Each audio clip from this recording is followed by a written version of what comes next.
momento.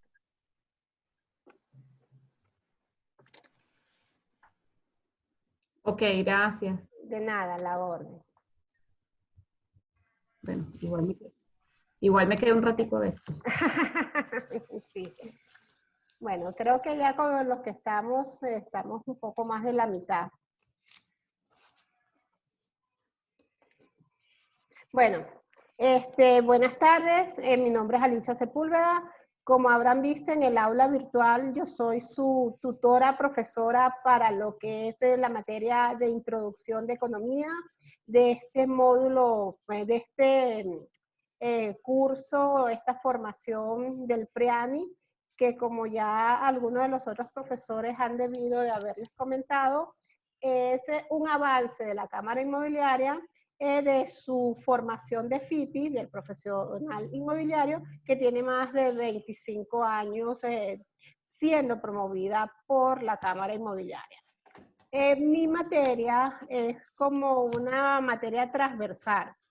Como habrán visto, pueden levantar la mano los que ya entraron en el aula y vieron el contenido de las diferentes materias que tienen la misma presentación esta que tengo yo acá mostrándose. O sea, ya me imagino, ajá, van dos. Bueno, en todo caso, la información que está colgada como material de apoyo en el aula es un material en donde tratamos o procuramos comprimir lo que son 9 horas de formación en aproximadamente 90 láminas. Y el material, la otra categoría que tiene el aula virtual es la categoría de material complementario, y en ese material complementario está un libro bien interesante que se llama Economía en una lección, de Henry Hazlitt, que de verdad yo les recomiendo leerlo porque es una manera como de romper mucho de lo que son los paradigmas en la forma que entendemos la economía, y creo que al momento de vincularlo con el sector inmobiliario nos va a permitir, o nos permite, o mejor dicho, nos facilita lo que es la toma de decisiones. Entonces, esta primera materia que es transversal, que es más fácil hacerla desde mi perspectiva en una clase de personal presencial, se trató de resumirlo, o sea, se trató de presentar la mayor cantidad de información en el aula. Entonces, ¿qué tenemos? Tenemos unos fundamentos o unas definiciones básicas de economía. Estas definiciones básicas, a diferencia de lo que suelen decir los principales, ¿dónde pasó esto?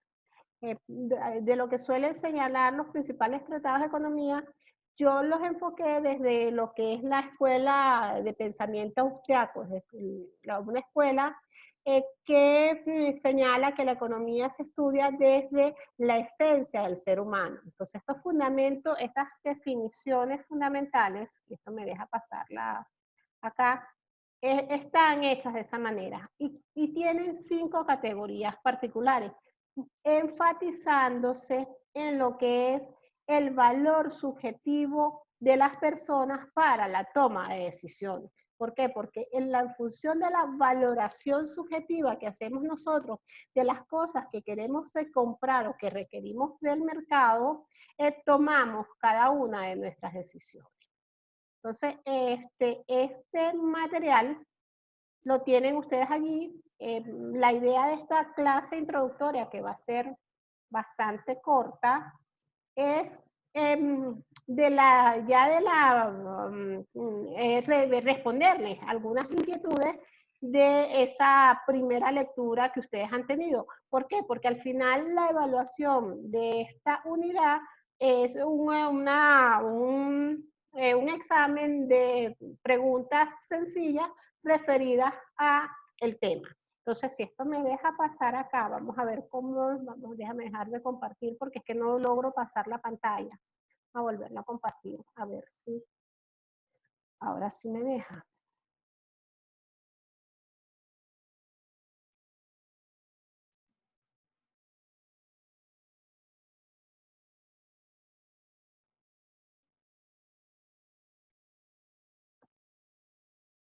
Ahí ustedes están viendo la pantalla, ¿verdad? Lo que pasa es que yo no logro pasar.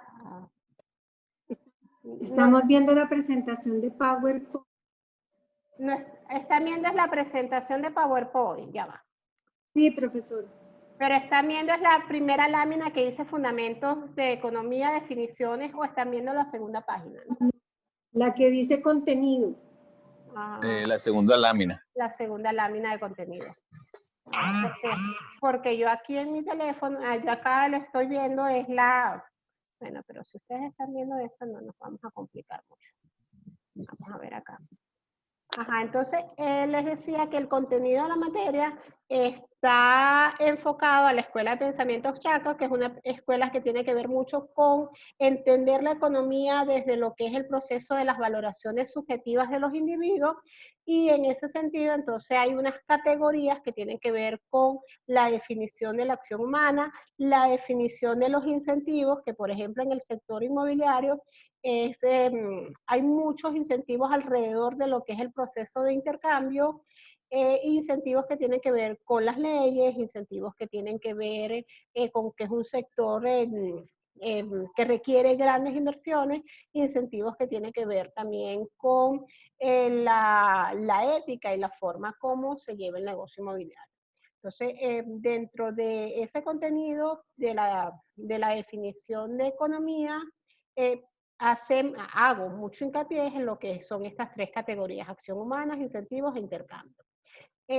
Otra definición importante para lo que es el sector inmobiliario es la definición de bienes. O sea, nosotros en economía solemos hablar siempre de bienes. Cuando nosotros vamos al mercado vamos a comprar bienes y servicios. Entonces, uno de los elementos relevantes de enseñar acá es qué es un bien, o sea, y qué es un bien inmobiliario, o sea, cuáles son las características de ese bien inmobiliario, sobre todo, ¿por qué? Porque al momento de nosotros ofrecer ese bien inmobiliario, tenemos que verificar que tienen una de las principales características de los bienes, que es una claridad en sus derechos de propiedad. Hablamos también de los agentes económicos y de los factores productivos. Entonces, cuando nosotros empezamos o vemos en los principales tratados de economía de los factores productivos, se habla principalmente del factor productivo de capital y trabajo, ¿verdad? Y acá y por supuesto materia prima. Y acá dentro de los factores productivos, yo le hago mucho hincapié a que la empresarialidad también tiene que ser considerada como un factor productivo. Esto es el contenido de la primera presentación que tienen ustedes dentro del aula virtual, y cada una de las láminas va desarrollando cada una de esas categorías. No sé si cuando las revisaron les surgió alguna duda que pudiéramos nosotros aclarar en este momento. Sí, Alicia. Ajá.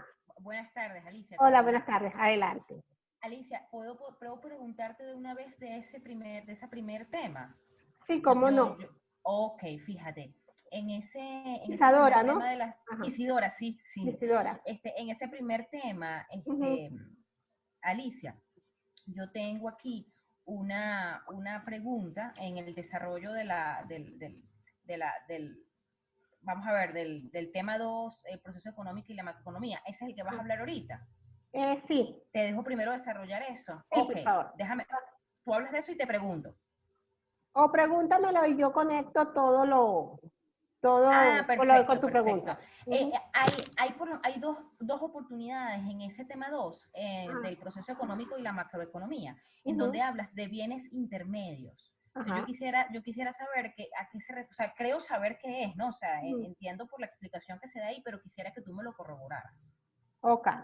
Cuando nosotros hablamos de bienes intermedios, estamos hablando de todo aquello que me sirve a mí para, que me sirve a mí como insumo para un producto final. Ajá, entonces, en el caso del sector inmobiliario, nosotros de repente decimos, bueno, al final, nosotros, ¿cuál es nuestro bien último que estamos vendiendo? Un apartamento, una oficina, una casa vacacional, o sea, ese bien pareciera que no tuviera nada de intermedio, sino lo que se requirió en su momento para construir ese bien, o sea, hablamos de cemento, de tablillas, de todo lo que se necesitaba para construir ese bien. Eso es todo lo que es la parte intermedia. Si nosotros nos vamos a lo que es el proceso productivo de la gestión inmobiliaria, ¿cómo empieza? Eso lo está detallado en la primera clase. Usted consulta, hace una cartera, esa cartera le lleva a que usted determine exactamente cuáles son las condiciones de ese bien inmobiliario que tiene en esa cartera, usted estructura a qué potenciales clientes se lo enseña, usted agarra y revisa toda la estructura jurídica de ese bien y al final, claro, esto lo estoy haciendo así como muy resumido porque es más largo, y al final usted tiene un proceso compra-venta ajustados a unos criterios técnicos. Entonces, allí, ¿cuáles son los bienes intermedios? ¿Cuáles serían de alguna manera los bienes intermedios? Todo el proceso que usted tiene de limpiar, o sea, verificar que el apartamento está completamente libre de sus derechos de propiedad, verificar que haga una buena contratación y cuál es el bien final, ese intercambio en donde usted le entrega la llave al nuevo dueño del bien inmobiliario. Entonces, sí, efectivamente, cuando nosotros hablamos de bienes intermedios, hablamos de todo aquello que me sirve a mí para lograr construir un bien final. Y los bienes intermedios los vemos, por un lado como capital y por el otro lado los vemos como insumos. Cuando lo vemos como capital son maquinarias y equipos, y cuando lo vemos como insumos es, por ejemplo, en el caso inmobiliario, todo el proceso de verificar las buenas condiciones de derecho de propiedad del bien inmobiliario. No sé, creo que me expliqué porque allí siempre hay como el tema de un bien intermedio es lo que me permite a mí llegar a otro bien. Y hay un elemento interesante, por ejemplo, en el caso del control de controles de precios, es que nosotros para producir bienes y servicios necesitamos muchos bienes intermedios. Y más que ese bien intermedio es entender cómo cada uno de ellos se integran para poder lograr ese bien final. ¿Por qué?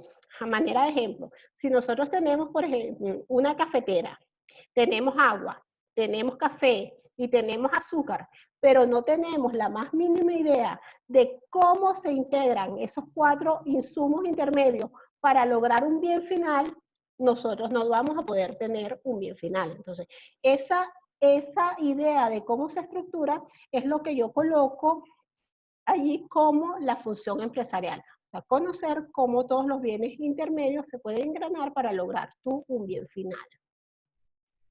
Creo que me expliqué, Isadora.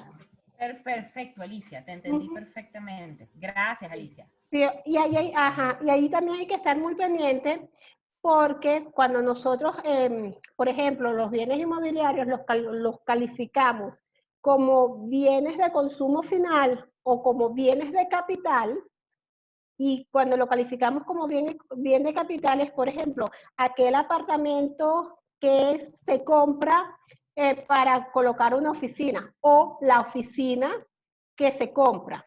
¿Y cuál es la característica de ese bien de capital? Que te va a permitir a ti generar un flujo de riqueza que no lo hace el bien de consumo final. Porque cuando tú compras algo, por ejemplo, compras el apartamento para usarlo como vivienda principal, ese es un bien de consumo final, porque no va a seguir generando renta, sino más bien genera gasto. Pero si tú ese mismo apartamento lo compras para montar una oficina o para alquilarla, ese bien se constituye en un bien de capital. ¿Por qué? Porque te genera una renta adicional. Y esa renta adicional tiene que estar por encima, por supuesto, de tus costos. ¿Hay alguna otra pregunta? Ajá, entonces voy a continuar acá. Ya va. Yo estoy con la versión gratuita y la versión gratuita tiene 40 minutos. Ok. Entonces, profesora, a mí me gustaría hacerle una pregunta sobre la lámina donde usted donde usted habla de la pirámide, donde dice sobre la necesidad de inversión y la necesidad de techo y vivienda. Ajá. No sé si pueda explicar un poquito esa pirámide. Sí, esa pirámide yo la hago y la deshago en las clases presenciales. Lástima que quiero aprender acá cómo puedo utilizar este Zoom como pizarra. Claro. Pero sí, efectivamente, cuando nosotros vemos el bien inmobiliario, porque también una pregunta que suelo hacer, y se las voy a dejar aquí a ustedes para que la piensen. Por ejemplo, en estos momentos hay muchos cruceros que están construyéndose, y cruceros que parecen casas completamente, ¿verdad? Esos cruceros, si alguien lo quiere vender, ¿es un bien inmobiliario o es un servicio inmobiliario? ¿O es un servicio? Bueno, de cara a ellos es un servicio inmobiliario, ¿correcto? Sí, pero de cara a que yo pueda pagar, y es allí donde está el quick del asunto, que yo lo compre para habitarlo o para subarrendarlo, como en oportunidades lo están vendiendo, se constituye en un bien inmobiliario. Entonces, esos son temas. ¿Por qué? Porque el tema, el bien inmobiliario debe tener la característica de identificarse con una necesidad. Y ahí es donde vamos con lo que dices tú, Shirley. O sea, la necesidad de vivienda es como quien dice una necesidad básica de techo que viene, bueno, desde toda la historia y ha sido parte de la construcción de la civilización, que pasamos desde la necesidad de resguardarnos en las cavernas a las construcciones que tenemos actualmente. Eso está en la base de la pirámide, eso está en la base de la pirámide. Y por supuesto. ¿Ah? Ok, ma'am. Por favor, la persona que tiene abierto el micrófono. Ajá, eso está en la base de la pirámide, y desde la base de la pirámide hay una serie de incentivos que te mueven a ti. Por ejemplo, si tú tienes un capital muy limitado y tienes la necesidad de vivienda, y esa es una necesidad que está dentro de la base, tu valoración subjetiva de esa vivienda va a ser muy alta. Entonces tú vas a tratar de eso poco que tienes de destinarlo a esa vivienda. Pero si por el contrario tú ya tienes cubierta esa necesidad de vivienda, incluso tienes 2 o 3 apartamentos, tus necesidades ya no son prioritarias, ya no son esas. Entonces ya tú evalúas, o sea, tú valoras más agarrar el dinero que tengas o el capital que tengas y colocarlo en inversión. ¿Para qué? Para que esa inversión te genere otra renta. Ahí está la diferencia. Correcto. Básicamente, cuando nosotros miramos los bienes inmobiliarios, por todo lo que yo he estudiado, no tenemos dos formas de mirar, no tenemos otra forma de mirarla, sino como como un bien de primera necesidad cuando cubre mi requerimiento de techo, o como un bien de inversión cuando yo veo, por ejemplo, que hay un apartamento que está a muy buen precio y que yo lo pudiera comprar para después venderlo. Entonces, allí lo estoy tomando como inversión. Entonces, como inversión, tengo otro tipo de valoraciones subjetivas respecto a la forma como yo tomo ese negocio. O sea, si yo lo estoy comprando como vivienda para mi necesidad básica, la información que yo manejo es muy diferente, la información que yo valoro es muy diferente a la información que yo valoro cuando estoy comprando ese apartamento como inversión.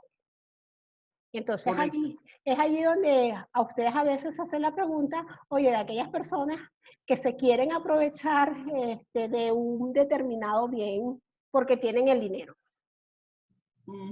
Entonces, claro, las valoraciones subjetivas que están actuando las valoraciones subjetivas que están actuando sobre esa persona son diferentes a las valoraciones que actúan sobre la que está comprando por necesidad.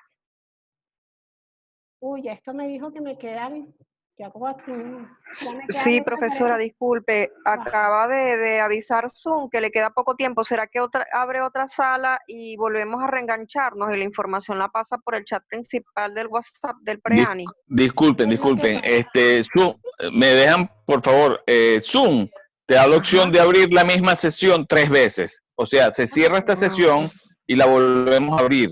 Ah, perfecto. Bueno, Lo que se perfecto. cierre, vuelven a abrir Gracias. por allí. Nos Lo que volvemos a abrir por ahí. conectar. Ajá. Ajá, nos volvemos a conectar con el mismo ID y Sí, el igual, mismo, claro, la idéntico. misma. Gracias. Zoom da Perfecto. 3 oportunidades. Muchísimas gracias. Gracias. No sé a quién estaba Jonathan. hablando. Ajá, bueno, entonces. Jonathan. Jonathan, perfecto. Muchísimas gracias, Sí. Jonathan. Bueno, en la segunda presentación era esto que estábamos hablando del proceso económico, en donde se habla de la oferta y la demanda como fuerzas del mercado. El elemento de la macroeconomía como agregación de todos los indicadores microeconómicos, yo se los presento allí y me parece interesante verlo porque cuando ustedes están presentando bienes inmobiliarios, de alguna manera en ese proceso de negociación, muestran cuáles son esos elementos macroeconómicos que inciden, sobre todo en el caso venezolano, que tenemos un tema de hiperinflación y que tenemos un tema de una tasa cambiaria que al final pareciera que nos lleva como que a tomar decisiones que parecen irracionales, pero que dentro de nuestro proceso de valoración subjetiva son racionales. Bueno, hablo del dinero y las políticas monetarias, gasto público y políticas fiscales. Allí en políticas fiscales no es mucha la vinculación que se ve con el tema inmobiliario, pero sin embargo en las últimas leyes que han salido, sobre todo estas que tienen que ver con los impuestos municipales y patentes, y las patentes, y hay otras. El impuesto, ay, que se me fue en este momento. Actividades económicas. Exactamente, el impuesto a actividades económicas, cuando ustedes están en el proceso de evaluación de ese activo inmobiliario que quieren vender, tienen que estar muy pendientes de esa política fiscal. Y al final les escribo allí sobre todo lo que es el tema de Producto Interno, del sector privado de la economía, que en este momento creo que tiene mucho peso.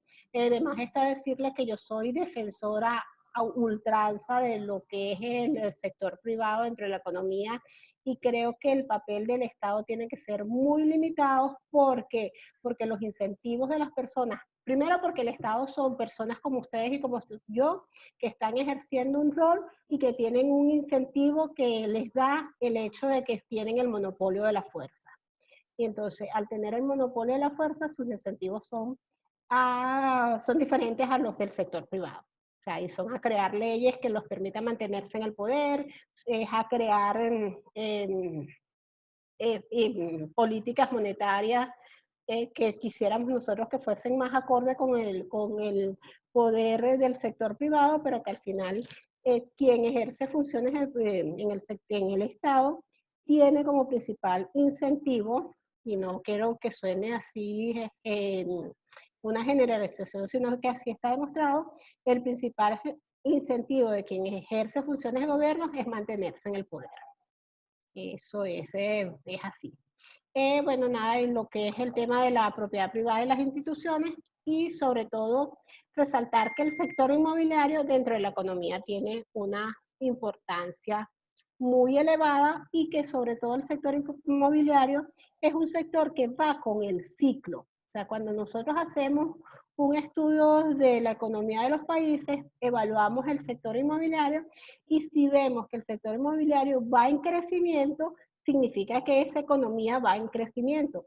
Pero cuando la economía empieza a caer, el primer sector que se viene abajo es el sector inmobiliario. Y se viene abajo tanto en precios como en cantidades vendidas, dadas los grandes niveles de inversión que requiere.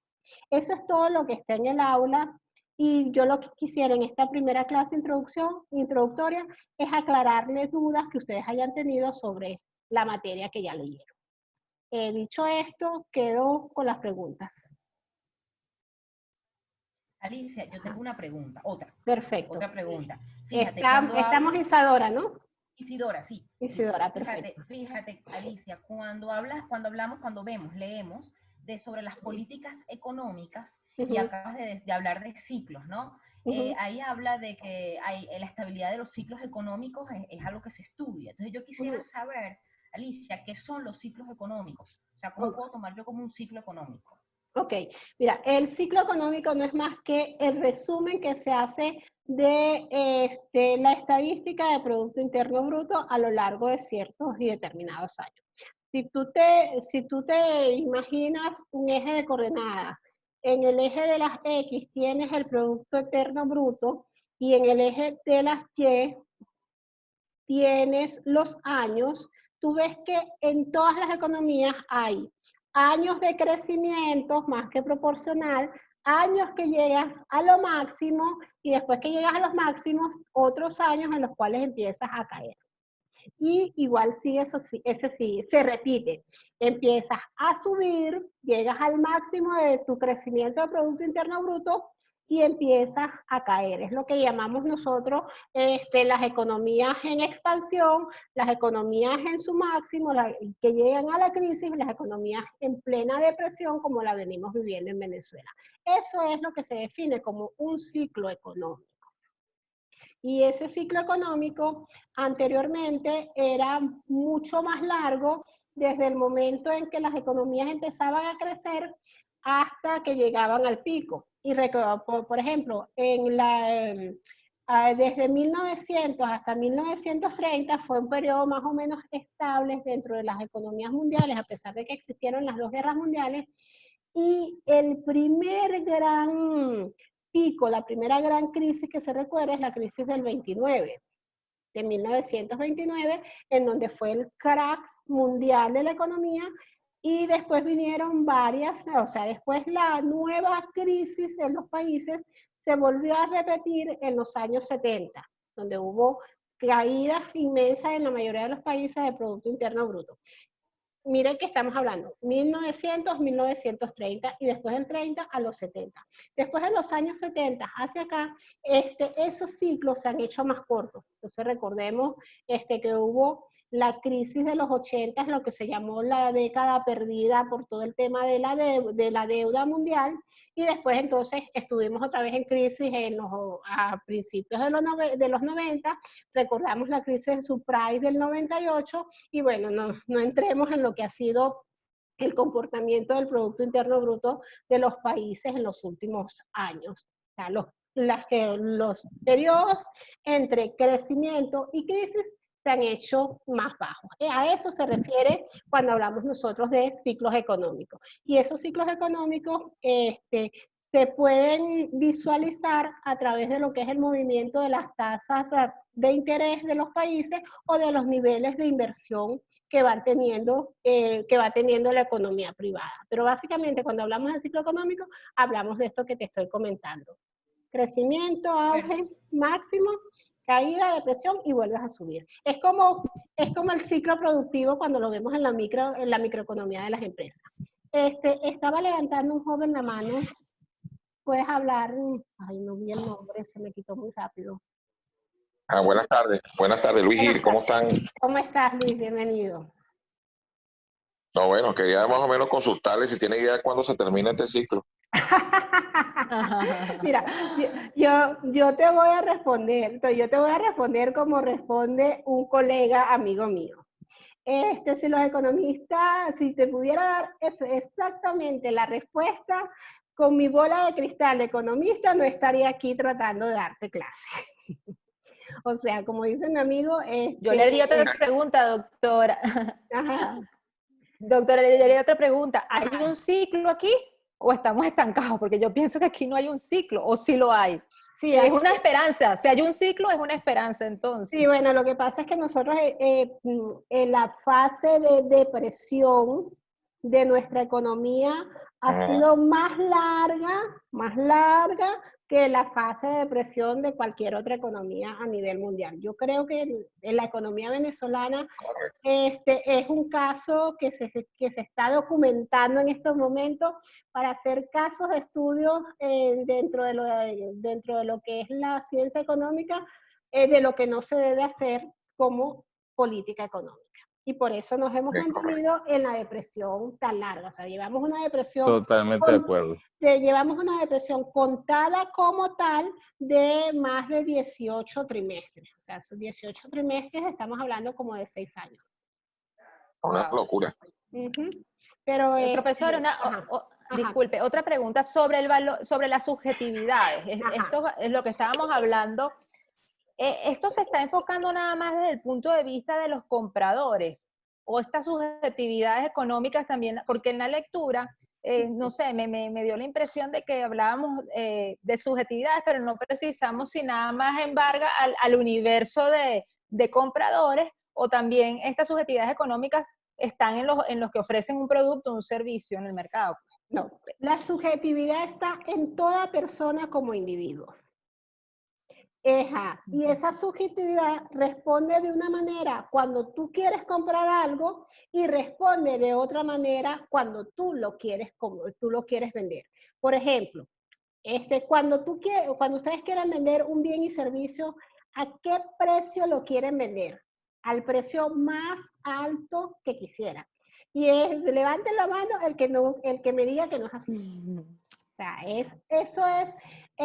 les recomendé cuando estaba empezando el libro de Henry Hazlitt, y ese es uno de los axiomas fundamentales del entendimiento económico. O sea, el hombre, el ser humano, procura ser recompensado a lo máximo por su esfuerzo, pero, y es cuando nosotros queremos vender algo al precio más alto, y comprar al precio más bajo, o sea, trabajar en el mínimo esfuerzo. Entonces, párense ustedes un momento y digan, yo quiero comprar unos zapatos. Y vienen 4 y se pararon frente a la vitrina y vieron 4 pares de zapatos que estaban hermosos y todos les gustaban. Pero todos tenían precios diferentes. Si todos les gustaban y todos tenían precios diferentes, ¿con cuál se quedaron? Con el de valor, el precio más bajo, ¿verdad? O los dos de precio más bajo. Se quedaron sí, con el precio más bajo. O sea, eso es igual. Ustedes tienen ustedes le muestran a un potencial cliente 4 apartamentos muy, muy similares, con características muy, muy particulares, que se conectan con el valor subjetivo de ese cliente, y al final él va a tomar la decisión entendiendo las características muy similares, por el que le cueste menos. Pero cuando ustedes siempre entendiendo, profesora, que no está sacrificando algo, sino que en una igualdad de productos, o que más o menos se asemejan, él va a adquirir la misma calidad de producto, pero a un precio más bajo. Porque cuando hay diferencias en ese producto, sí hay una apreciación subjetiva y que se desvía pues hacia lo que más me satisface. Pero allí, entendiendo tu pregunta de que si era el valor subjetivo, si era la valoración subjetiva de los compradores o de los vendedores, allí actúan los dos. O sea, ¿por qué? Porque esas valoraciones subjetivas generan incentivos. Y esos incentivos es este tema de qué tanto me incentivo yo a pagar más por un bien, o qué tan poco valoro yo para pagar menos por ese bien. Por ejemplo. ¿Qué tanto valoro yo para querer venderlo más caro? ¿O qué tanto valoro yo para aceptar ceder a venderlo a menor? Y ahí es donde entran esas fuerzas de mercado, en donde se va intercambiando información, y aquel que quiere comprar muy, muy barato es convencido de alguna manera por aquel que quiere vender un poquito más caro, y cada uno sacrifica un poco y llegan a un nivel de equilibrio, por llamarlo de alguna manera. ¿Y cuál es ese nivel de equilibrio? Ese nivel de equilibrio es el nivel en el cual las valoraciones subjetivas, tanto de comprador como de vendedor, son similares y ellos son capaces de acordar el precio de venta. ¿Por qué? Porque si esas valoraciones subjetivas de comprador y vendedor no se encuentran y se expresan a través del precio, no va a haber ninguna posibilidad de que haya el intercambio.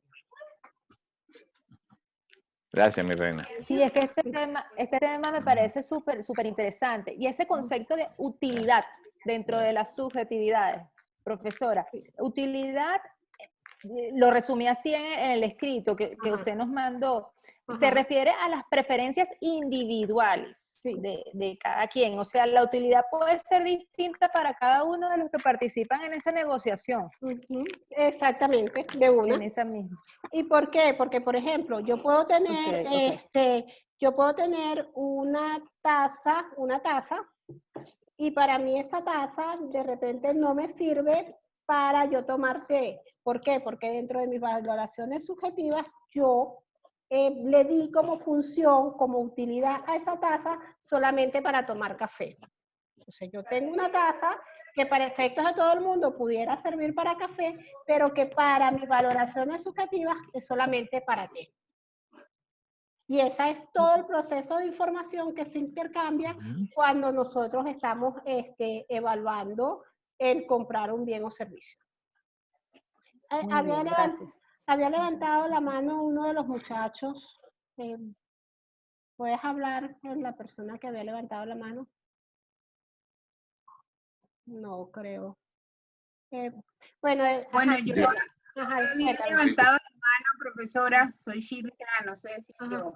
Hay una lámina, yo las gráficas las entendí casi todas, excepto una lámina que está en la última, en la unidad 3, vamos a llamarlo así, que es la lámina que representa la inflación mensual e interanual, que tiene 2 ejes cartesianos de 0 al 300% y de 0 a 1.400%. Y el gráfico dice que yo llego a un momento alto y no sé cómo leerlo. O sea, no sé si tengo que decir 250% o 1.200.000. Ok, sí. Esa gráfica está colocada allí y de hecho creo que está partida. Lástima que no abrí esa presentación. Porque es la página 17. Sí, perdón, la página 10. La página 10 de la unidad 3. En todo caso, allí lo que se expresa es las variaciones, no lo recuerdo exactamente. Es inflación mensual e interanual, dice, ¿no? Ajá, vamos a ver si la consigo acá. Dice que se muestra la variación mensual e interanual del IPC desde abril del 2018 hasta abril del 2020. Sí, de hecho, allí la idea de expresar es que vieran cómo la tasa de inflación viene creciendo de manera paulatina y que, aquí está, ¿la están viendo? Por ahora no. Estamos viendo la de contenido, la lámina de contenido. No, la segunda. Vamos a ver, ajá, ok. Vuelvo a compartir para compartir esa.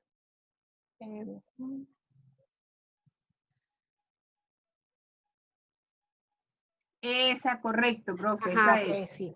Sí, vamos a ver acá. Lo que pasa es que la tasa de inflación se calcula de 2 maneras. O sea, la tasa de inflación viene de la variación porcentual de un indicador que genera el Banco Central, que es el índice de precio al consumidor. Y el índice de precio al consumidor lo recoge con base a que visitan a los establecimientos y le preguntan cuál es el precio, cuál es el precio, cuál es el precio, y van construyendo lo que se llama un índice. Y la tasa de inflación es la variación de ese índice. Entonces, aquí, ¿qué es lo que tienes? La variación mensual, que significa comparar el índice de febrero con el índice de enero, y eso te da una variación. Que en abril del 2018 ya habíamos empezado la hiperinflación, y nosotros recordemos que hemos tenido hiperinflaciones por encima, perdón, hemos tenido inflaciones mensuales por encima del 250%, como fue el caso de enero del 2019, en donde fue casi 330%, de acuerdo a este gráfico que nos genera el Observatorio de Gasto Público de CEDICE. Y cuando nosotros hacemos el cálculo interanual, ese cálculo interanual es tomar, por ejemplo, el índice de precios al consumidor de enero de 2019 y compararlo con el índice de precio al consumidor de enero de 2018. Entonces, es una variación de un año completo. La anterior era el índice de enero versus, el índice de febrero versus el índice de enero. Esa es la O sea, con el anterior, pues, con el anterior. Y la anual es el índice de febrero contra el índice de febrero del año anterior. Y esta fue este fue el pico inflacionario que vivió Venezuela en el año 2019. En febrero del 2019. Sí, te oigo. Pero me está queriendo decir este gráfico entonces que nosotros estos últimos meses, o sea, los últimos meses del 2019 no hubo hiperinflación. No, que disminuyó la tasa de crecimiento inflacionario. Porque fíjense ustedes que nosotros pasamos de tener inflación de 1.000.000% a tener inflaciones anuales de 200.000%. Y en este momento estamos en inflaciones anuales estimadas por la Asamblea Nacional, que ellos están hablando como de 4.000% para cierre de año. Y eso no quiere decir que esta curva va a subir entonces, profesora. No, esta curva lo que pasa es que la escala está en grupos muy grandes de 200%, de 200.000%, 4.000%. Esta escala está muy, muy grande para poder meter el valor de 1.400.000%. Ya, ahora sí, claro, porque yo decía, pero ¿por qué disminuye? Ok, profe, gracias. Claro, o sea, es el tema de la escala. Claro. ¿Hay alguna otra pregunta? Sí, profesora, en esta lámina, disculpe, en esta lámina, aquí en la nota, dice, esa pregunta me la hice cuando la leí y ahorita aprovecho que la tenemos acá. Los incentivos perversos que generan mayores distorsiones, ¿me puede dar unos ejemplos de esos incentivos perversos a que hace referencia, que dice que son los que impiden de verdad sacar los cálculos en base a una fórmula estable para los economistas? ¿Cuáles son esos incentivos perversos que distorsionan por ejemplo, aquí que estamos hablando del sector inmobiliario, en esta lámina justamente? Claro, porque es que tú tienes la percepción, por lo menos cuando hablas en bolívares, de estar trabajando en millones de bolívares y haces una cifra astronómica. Pero cuando tú lo llevas a lo que nosotros llamamos términos reales, que es realmente el poder de compra de esos millones de bolívares, ese poder de compra es muy bajo. Entonces, es lo que se llama la ilusión monetaria de la hiperinflación, que te lleva a ti a hablar de grandes números, pero que esos grandes números no significan nada al momento de hacer la transacción. No sé si me expliqué, creo que no me expliqué porque te quedaste así como callada. Bueno, es que cuando veo que lo denomina como incentivos perversos, incentivo es que promueve a qué, que está promoviendo esa... Vamos. Un incentivo, y creo que está en las primeras láminas, no es más que algo que te lleva a ti a actuar. O sea, tú procesas la información y actúas, pero tú puedes actuar para bien o puedes actuar para mal. O sea, tú de repente actúas de buena fe esperando una recompensa, que la gente se porte mal. Pero en oportunidades, tú evalúas las condiciones y esas condiciones te llevan a ti a actuar de una manera que no es efectivamente la buena fe. No voy a hacer el ejemplo del caso inmobiliario, porque es un poco más crítico, pero voy a hacer el ejemplo con una política pública.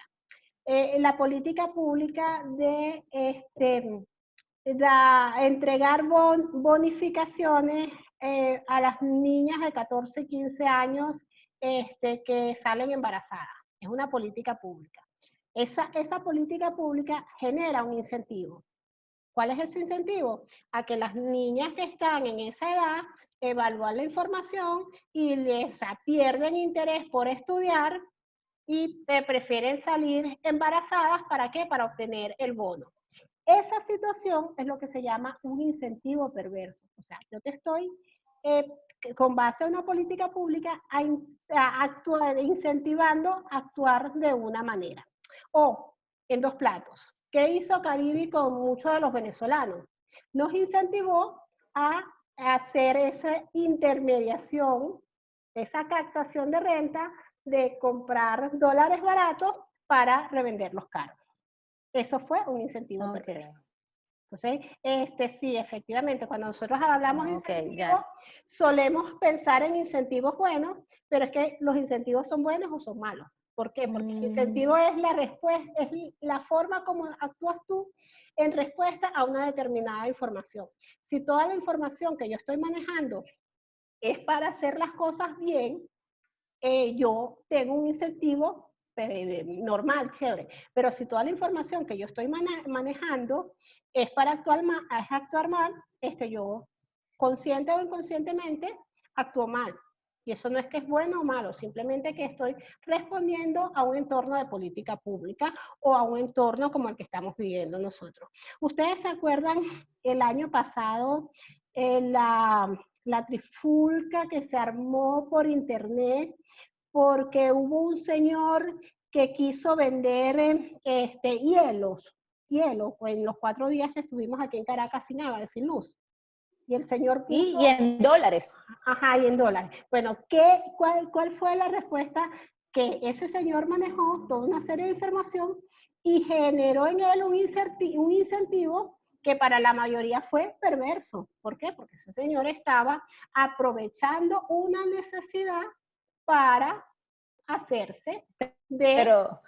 Pero es más, sí, yo no sé si el señor fue el culpable, pero yo creo que hubo un quiebre en nuestra economía y ahí pisamos en la calle. Demostramos que sin luz había billete dólar y a partir de ahí en adelante es que estamos con el parquero pidiéndonos $1 para cuidarnos el carro. Ese fue el quiebre, ese señor del hielo. Si me recuerda el nombre, cambió la historia económica de nuestro país. No, yo lo traigo a colación porque es que es el resultado de cómo responde la gente a los incentivos que genera. O sea, él dijo, bueno, mira, yo estoy aquí en esta esquina hay una necesidad extrema, llegó el primero que me pagó por lo que yo le pedí, yo calculé que el segundo me lo va a pagar. Pero si nadie le hubiese pagado por eso que pidió, ese señor no hubiese logrado vender absolutamente nada. ¿Y por qué el primero le pagó? Porque la valoración que tuvo de ese hielo fue más alto que el billete de dólar con el cual le pagó.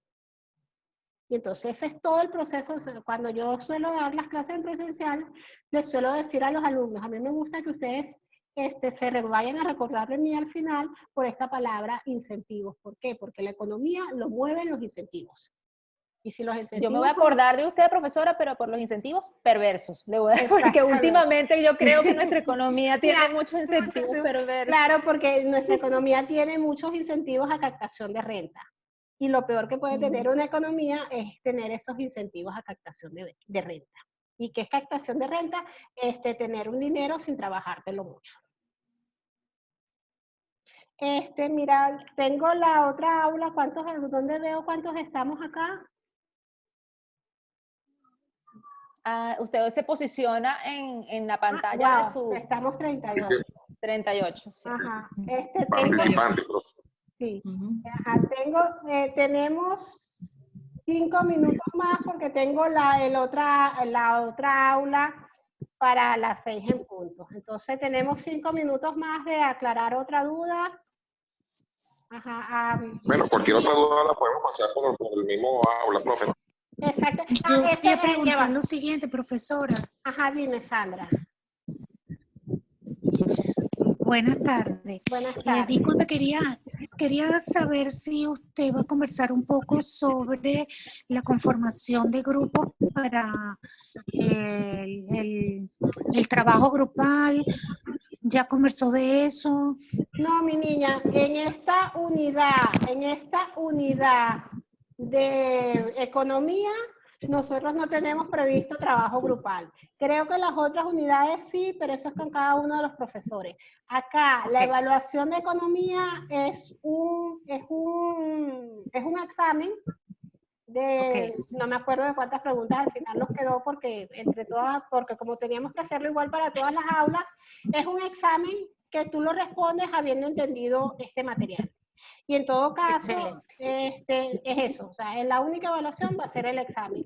Y lo que sí los invito es que aprovechen el aula virtual para hacer preguntas, cosas que ustedes de repente les hagan clic con esta información y quisieran ampliarlo, me mandan un correo electrónico con el planteamiento y yo se lo respondo con el mayor de los gustos. O lo dejan en el foro y también se lo respondo. Porque, por ejemplo, ustedes se han preguntado en este momento que todos nos estamos quedando en nuestras casas, ¿qué va a pasar con la cantidad de oficinas desocupadas que anteriormente eran parte de los bienes que ustedes iban a transar? Sí. Eso es parte del análisis económico. Disculpe, profesora, yo en este momento estoy vendiendo unas oficinas y me he sorprendido que en la última semana han ido a visitarlas 10 personas, lo que no había pasado en 4 meses.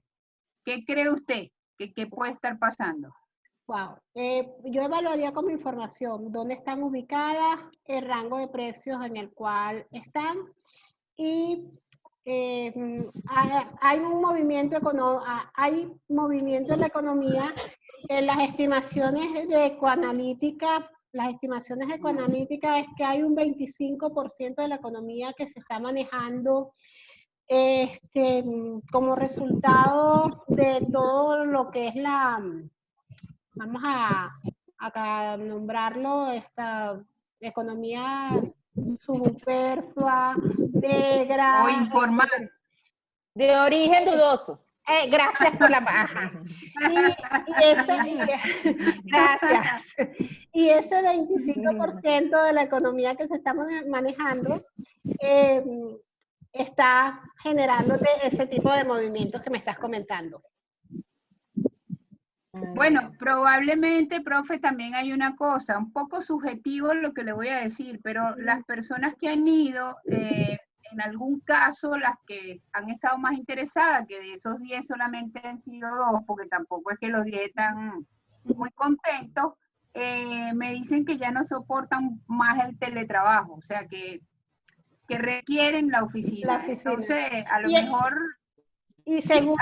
A lo mejor no estamos preparados mucho para el teletrabajo. Ojalá se puedan vender porque el mercado de oficinas es el más difícil actualmente. Claro. Pero bueno. Y te puedo decir a lo mejor que esos están mutando de oficinas más costosas a oficinas que están reajustando sus costos. Vamos con una última pregunta de Luis y de Sandra para ya ir cerrando el aula. Porque sí, bueno, claro, profesora, lo que pienso también es que evidentemente el viejo precepto de que en tiempos de crisis es que se hacen las mejores inversiones, siempre estará presente, ¿no? El más largo que está allí. Es correcto, y justamente ahorita... Blanco, el más largo, pero no, acuérdate que no le sirve mucho. No le sirve mucho. Y justamente ahorita... ¿Aló? Ajá, te escucho, Luis. Y justamente ahorita, en este momento que el teletrabajo está de moda, es donde los propietarios de muchas oficinas han bajado precios, porque evidentemente ha bajado la demanda. De una. Y entonces es donde quizás puede ser el mejor momento para el inversionista y simplemente lo ven como una oportunidad. Exactamente. Hay 13 participantes con la mano levantada, lamentablemente no veo aquí los nombres. Pero, por favor, agradezco que hable el que no haya hablado. No puedo, no me sirve el micrófono. Yo solo quería saber si la clase grabada...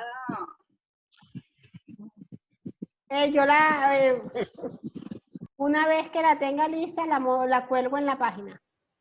Ah, buenísimo, gracias, porque tuve problemas con la conexión. Gracias, profe. Sí. Bueno, chévere. Me encantó que me vieran la cara, me encantó conversar con ustedes. Vamos a ver qué dice Ana Veradursi y cerramos. Ana, ¿estás allí? Encantada, buenas tardes. Sí, la verdad me incorporé tarde. Bajé la mano porque la compañera que me precedió hizo la misma pregunta. Yo estoy inquieta porque no tuve la oportunidad de poder escuchar la clase desde un principio y estoy sumamente interesada, sobre todo en las últimas palabras que escuché de su parte, que me parece un bosquejo, mejor dicho, un bosquejo no, una manera de ver la materia de una forma distinta. Yo soy antropólogo de carrera base y nosotros trabajamos economía desde el punto de vista político y desde el punto de vista antropológico. Y realmente, pues, el enfoque que usted le está dando es algo totalmente distinto, nuevo para mí desde el punto de vista académico, más no desde el punto de vista inmobiliario, porque tengo 16 años en el área. De todas maneras, encantada. Esa es la idea. Y bueno, nada, en cuanto yo tenga ya lista la clase, se la cuelgo. Ok, muchas gracias. Bueno, muchísimas gracias de verdad por la participación. Está prevista otra clase como esta ya casi para cerrar. Los invito por favor a que todas las dudas me las escriban y yo completamente a la orden para aclarárselas. Y yo quisiera saber cómo esto da para hacer un print de pantalla con todas las caras, pero no lo sé. Cuidado, hija, que todavía tengo la cámara prendida. Te sale de la pantalla. Profesora, el examen va a ser con preguntas de desarrollo. No, el examen va a ser preguntas verdaderas, falsas y selección simple. Ajá. Okay. Excelente, gracias. Pero estén pendientes que tienen solamente una oportunidad para responder el examen. Ok. Tiene un tiempo determinado, ¿correcto? No, el después examen que uno lo empieza a hacer. El examen no tiene tiempo determinado. Lo que sí es que cuando se abren el examen tienen que hacerlo en ese mismo momento, porque si lo empiezan y no lo terminan, él se guarda automáticamente y no les va, o sea, y les va a responder las preguntas que no les respondieron como malas. O sea, tienen que saber que en el momento que van a responder el examen, le van a dedicar. O sea, es de principio a fin. Es de principio a fin. Algunos podrán tardarse, póngase usted 20 minutos, pero de repente otros se tardan 40 minutos. O sea, todo depende del ritmo. No tiene tiempo, pero sí tienen que tener pendiente esto, que una vez que lo abran, tienen que responderlo completo. Profesora, y otra preguntita, más o menos ¿cuántas preguntas van para el examen? No las recuerdo exactamente, porque tuvimos que reunirnos todos los profesores que damos todas las aulas porque el examen tenía que ser uno solo, pero creo que quedaron como 25. Si mi memoria no me falla, creo que quedaron como 25. Y es el mismo para todas las aulas. Es el mismo examen para todas las aulas. Para todas. Muchísimas gracias, profesora. Mira, pero ayúdenme a tomar la foto. Profe, posiciónese en la tira de visual que tiene usted. Usted debe tener una tira de visual de las pantallitas donde está viendo el. No, bueno, primero, disculpen, profesora, primero tiene que dejar de compartir la pantallita. Dele terminar de compartir para que le pueda salir después la visión de todas las personas que estamos conectadas. Correcto. Donde dice arriba compartir pantalla, dígale stop, o sea que ya no siga compartiendo. Aquí, dejar de compartir. Ya dejé de compartir. Ahora una. Visualiza todo. Aquí. Ahora abrimos las cámaras. Abrimos las cámaras. Y ya va, pero es que ya se salieron todos porque aquí me salen solamente 6. No, ahí están todos. Perfecto. Parte superior. Chévere. Hago aquí mi print de pantalla y me voy con el otro aula. Encantados y gracias. Y bueno, hagan todas sus preguntas. Gracias, saludos. Gracias.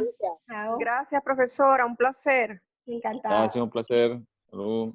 Gracias, profesora. Luego, feliz